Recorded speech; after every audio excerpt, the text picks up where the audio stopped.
మగాళ్ళు బాధపడకండి, అందరిలాగే మగవాళ్ల కోసము ఒక రోజు. పూర్తి వివరాలకు చదవండి రేపటి సాక్షి హైదరాబాద్ ఎడిషన్. తిరుపతి జిల్లా సోషల్ మీడియాలో అసభ్యకర పోస్టులపై వైఎస్ఆర్సీపీ ఫిర్యాదు. ఈస్పీఎస్ లో భూమన, రోజా, నారాయణ స్వామి, మోహిత్ ఫిర్యాదు. రిసీవ్డ్ కాపీ కోసం గంట పాటు నిలబెట్టిన పోలీసులు.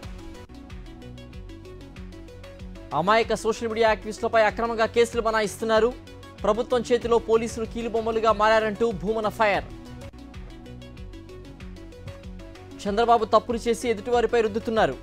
వ్యక్తిత్వ హననానికి పాల్పడుతున్నారంటూ మాజీ మంత్రి రోజా ఫైర్. జగన్ పై దారుణమైన పోస్టులు పెట్టారు మాజీ డిప్యూటీ సీఎం. పోలీసులు ప్రజల కోసం పనిచేయాలని నారాయణ స్వామి చురకలు. సోషల్ మీడియా యాక్టివిస్టులపై అక్రమ కేసులు పెడుతున్నారు. సర్కార్ తీరు మార్చుకోకపోతే ప్రజలే బుద్ధి చెప్తారంటూ గురుమూర్తి ఫైర్. సోషల్ మీడియా కేసులపై మాజీ మంత్రి కాకాని ఫైర్. కనుమూరు కాలువ వద్ద సోమిరెడ్డి 30 కోట్ల అవినీతికి పాల్పడ్డారంటూ ఆరోపణ. తాడేపల్లి వైఎస్ఆర్సీపీ ఆఫీసులో కనకదాస్ జయంతి వేడుకలు. కనకదాస్ చిత్రపటానికి పూలమాలలు వేసి నివాళులర్పించిన వైఎస్ జగన్. నేరాల నియంత్రణకు గతంలో దిశ పిఎస్లు తెచ్చారు. వేగంగా శిక్షలు పడితేనే మహిళలపై నేరాలు తగ్గుతాయన్న ఏసీరత్నం. ఏపీలో రోజుకు 59 నేరాలు జరుగుతున్నాయి.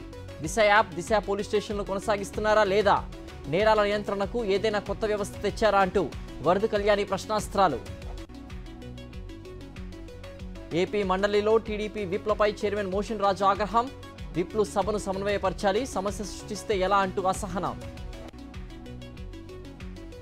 అల్లూరు జిల్లా డి కొత్తూరులో బెల్ట్ షాపులకు బహిరంగ వేలం. అధికారుల అండదండలతో బహిరంగ వేలం పట్టించుకుని ఎక్సైజ్ అధికారులు. బీజేపీ ఎంపీ కొండా విశ్వేశ్వరరెడ్డి హౌస్ అరెస్ట్. లగచర్య రైతుల్ని కలవడానికి వెళ్తున్న సందర్భంగా అదుపులోకి తీసుకున్న పోలీసులు. సంగారెడ్డి జైల్లో లగచర్ల బాధితులతో బీజేపీ ఎంపీల ములాఖత్. బాధితుల్ని పరామర్శించిన ఈటెల రాజేందర్, డీకే అరుణ. జనగామ జిల్లా స్టేషన్ గన్పూర్లో సవాళ్ల పర్వం. ఎమ్మెల్యే కడియం శ్రీహరి వర్సెస్ మాజీ ఎమ్మెల్యే రాజయ్య. కడియం కబ్జాలు నిరూపించడానికి సిద్ధమంటూ రాజయ్య సవాల్. దేవనూరు అటవీ భూముల కబ్జా ఆరోపణలు నిరూపించాలి. 30 ఏళ్ల రాజకీయ చరిత్రలో ఏనాడు అవినీతికి పాల్పడలేదు. నిరూపిస్తే రాజకీయ సన్యాసం తీసుకుంటానంటూ రాజయ్యకు కడియం సవాల్. ఢిల్లీలో ఎన్హెచ్ఆర్సీని కలిసిన లగచర్ల ఫార్మా బాధితులు. అక్రమ అరెస్టులు, హింసపై ఫిర్యాదు. ప్రభుత్వం గిరిజనులపై అమానుషంగా వ్యవహరిస్తోందంటూ సత్యవతి రాథోడ్ ఫైర్. లగచర్లలో కలెక్టర్పై జరిగిన దాడిని తెలంగాణ సమాజం ఖండిస్తోంది.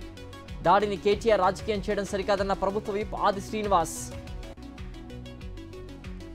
నెల్లూరు జిల్లా కలిగిరి జెడ్పీ హైస్కూల్లో టీచర్ దాష్టికం. 10వ తరగతి విద్యార్థిని చితకబాదిన తెలుగు ఉపాధ్యాయుడు. రాజేంద్ర నగర్లోని మైలార్దేవ్పల్లిలో పేలుడు. అమ్మవారి ఆలయం పక్కన పేలుడు. పూజారికి తీవ్ర గాయాలు. మాధవధార ఆలయ మార్గంలో ఏర్పాటు చేసిన టోల్ గేట్ను తొలగించాలి. పురాతన ఆలయాల సమీపంలో టోల్ పేరిట డబ్బులు వసూలు చేయడంపై స్థానికులు మండిపాటు. గుంటూరు జిల్లా మంగళగిరిలో లేడీ అఘోరా అత్యుత్సాహం. రోడ్డుపై ట్రాఫిక్ అడ్డంగా కూర్చున్న అఘోరా పోలీస్ జీప్లో ఎక్కిస్తుండగా పోలీసులపై దాడి చేసిన వైనం. నేనెక్కడికి పారిపోలేదు, షూటింగ్ కోసమే హైదరాబాద్ వచ్చా. అరెస్టు ముందు నటి కస్తూరి వీడియో రికార్డ్.